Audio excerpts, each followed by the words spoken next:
চলেন ঘুরে আসি। মেয়েরে কালকে উঠে দিলাম আমাকে দেখাতে হবে কোনো কথা নেই। প্রকৃতি দেখান, দেখুন প্রকৃতি। আসেন এখানে এটা আসেন, সাবধানে দেখে আসবেন।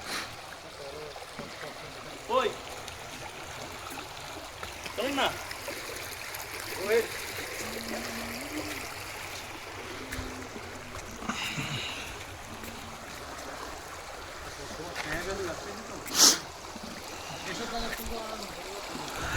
অনেকে দেবতা বাইকে বা গাড়িতে করে এসে দেখে যায়, কিন্তু ট্রেল দিয়ে না আসার কারণে আসল দেবতা কুমের সৌন্দর্যটা দেখে না। ইয়া